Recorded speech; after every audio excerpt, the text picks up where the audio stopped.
Hello, welcome back to my channel 7 Speed Manipur. Asi 7 Speed channel da asi khoi Baleno owner ga unaraga khoi Baleno je kyam kamai tawna khoi da sina bada khoi nungaibra natraga nungai tabra magi kari problem lay adagi long term khoi ma khoi gari sigi magi tamthar sina khoi da kadai phawba mangda nungaibam din nungai tabda mayam da share tawzarke na hai semja video ne ado mayam Sungso choy dana channel asibu support to na koi subscribe to view can to view like to view share to view ado video si hauna ba tawrge ado di ayam matang ai ba gari si matang da owner ga kari kamai to ge have do taminar si ado di hawr si go an mada 7 Speed Manipur na koi gi marup abo taram oksari koi gi Baleno gi owner ne sengar gadi ado mayam da koi gi mingal lai phang dom tang hai dio edum pairage ai gi mingse Muhammad Waris Khan kawe wa ai gi lai phamna khirgawang sabal lai kai ne okay ada marup tai na hangni se koi gi gari se koi gi siga sab manaba price range sab manaba da koi gi makal mayam laigre samna harbada koi gi Swift lady ko adagi i20 lady adagi Hyundai gi Neos Grand i10 gumba mayam mai makal sigi price range da phangba gari mayam ju leibu ko koi market sida adaida kari gi damakta kamai tawdana Baleno se lawkhibano haiba sigi samlappa mayam da sum haipetang haibiyo ai gi se hamba ai han bada koi gi ship thawe adagi Swift thawe han bada Swift ma leram meba Swift thawe mama no som ka ai alto mu thawe asita ahum suba gari ne wajin asina ahum suba gari haitar ado alto Swift tharok sida asagi Baleno ai no ji thaujari sa thaujari ba gari sida masina kra hien ai ngonda nungai ba adagi ai no so kra favorite oi ba ai no so pam haitare ko sida tang kum sada pamjaba ma yawbudagi adagi magi leiriba magi gari sigi structure sigi muang matau saina su yamna pamba okay ado sidaina pamba ma haibudi ma se aina dum pam haitare ado maruena pambagi damakta le mai mo gari sigi masak tawoiro adagi gari sigi magi looks haitare samna harabdu ko okay adudi hoji phawse akoi gi ma se kilometer kya mo phawdi thawre hoji gari sa kilometer lising manga ga something khadi thawre khra thawre adagi akoi gi Baleno se hojik Indian market ta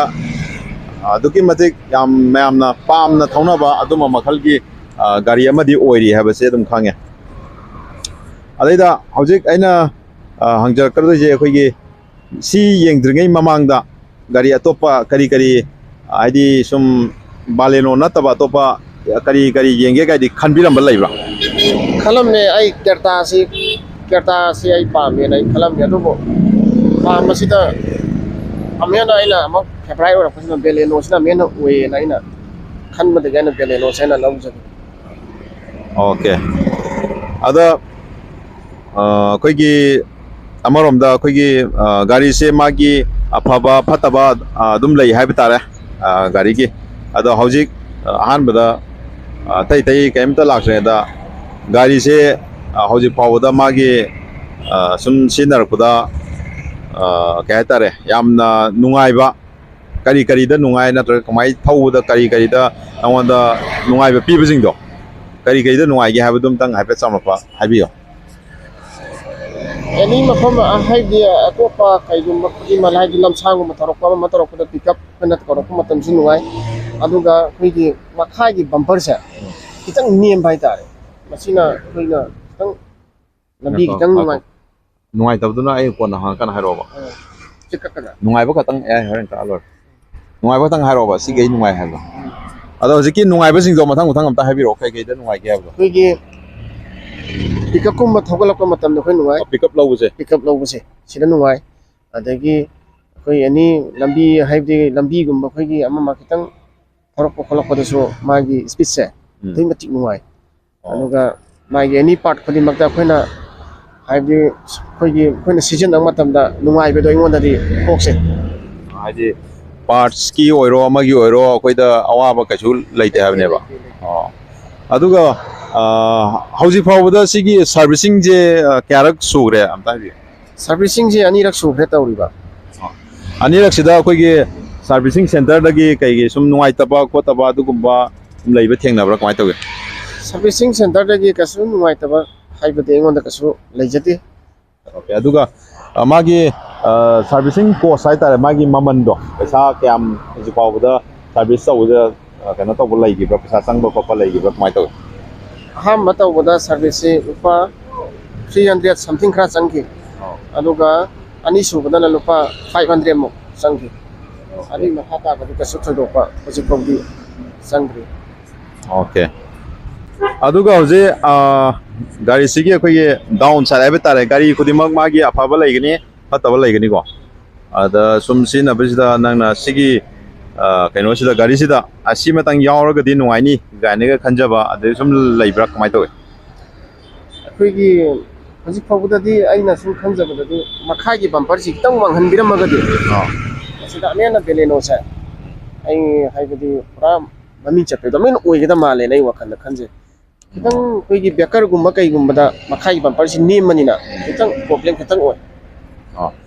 अखोई मरुम ताकपीसे अखोई ground clearance है तारे मखागी कनोसे body वांगबई गाड़ी वांगबई सांगजे मसी खितंग वांगगदी हेना नुवाइगने हाबदुने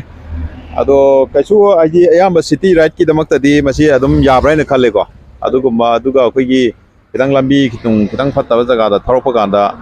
खितंग नुवाइबा खितंग वाले हाइदी मखाजे सोकद्रा खोकद्रा हाइबगी चिंगनाबा अमदि दुम लेयो नत्रा अदुगा अतोप माई feature दा सिनतबा अतोप मनुंगी feature दा कई अतोपगादी सम नुवाइतबा थेंगनाबा लेबा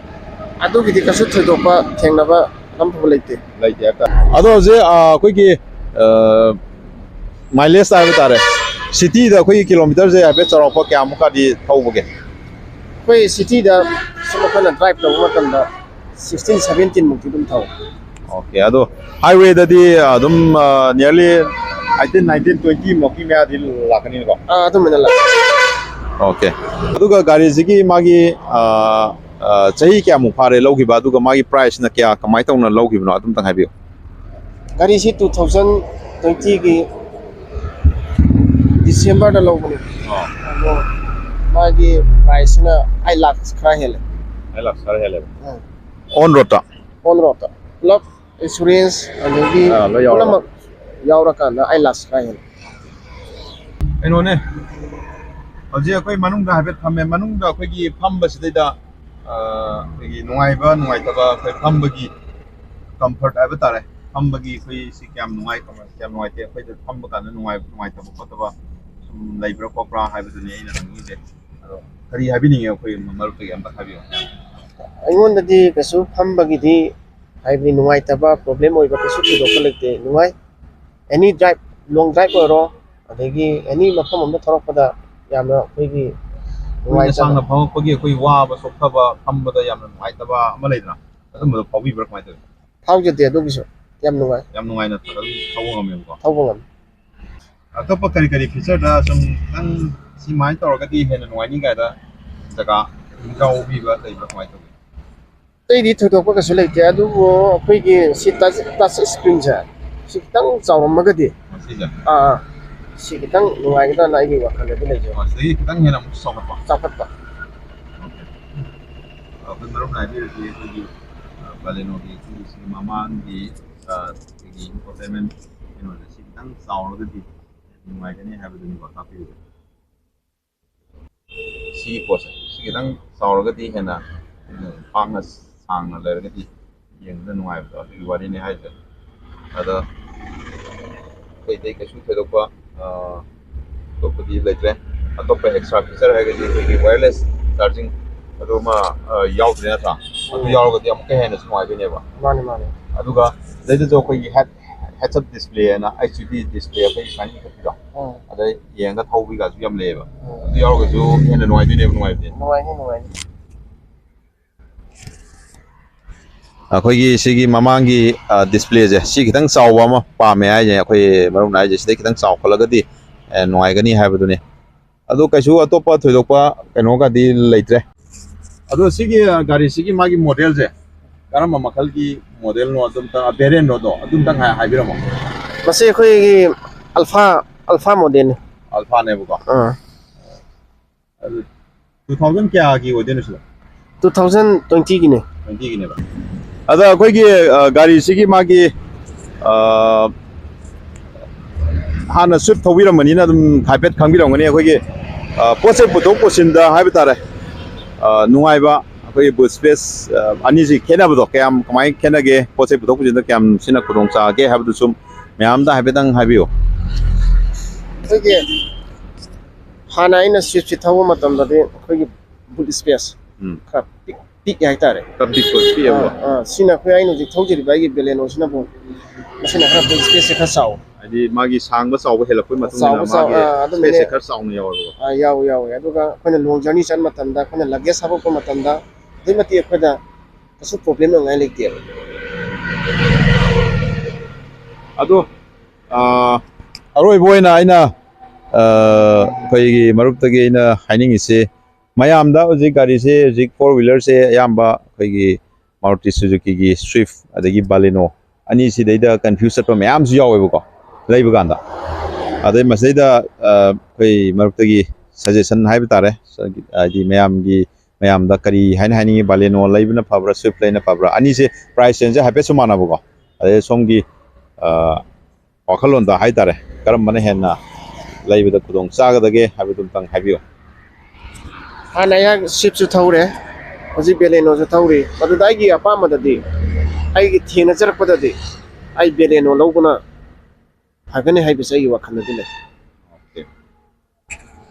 ꯑꯣꯀꯦ ꯌꯥꯝ ꯅꯨꯡꯉꯥꯏꯔꯦ ꯑꯩꯈꯣꯏꯒꯤ ꯃꯔꯨꯞꯅ ꯉꯁꯤ ꯇꯥꯛꯄꯤꯔꯤꯁꯦ ꯑꯩꯈꯣꯏꯒꯤ ꯁ꯭ꯋꯤꯐꯇꯒꯤꯗꯤ ꯕꯥꯂꯦꯅꯣꯅ ꯈꯤꯇꯪ ꯑꯣꯏꯖꯕ ꯍꯦꯟꯒꯗ꯭ꯔꯥ ꯍꯥꯏꯕꯒꯤ ꯃꯥꯒꯤ ꯋꯥꯈꯜꯂꯣꯟꯗꯨꯅꯦ ꯃꯌꯥꯝꯗ ꯊꯝꯕꯤꯔꯤꯁꯦ ꯑꯗꯣ ꯃꯌꯥꯝꯒꯤꯁꯨ ꯀꯣꯃꯦꯟꯗ ꯑꯝꯇꯪ ꯍꯥꯏꯕꯤꯔꯛꯑꯣ ꯕꯥꯂꯦꯅꯣ ꯂꯧꯅ ꯐꯕ꯭ꯔꯥ ꯁ꯭ꯋꯤꯐ ꯂꯧꯅ ꯐꯕ꯭ꯔꯥ ꯍꯥꯏꯕꯗꯨ ꯃꯌꯥꯝꯒꯤ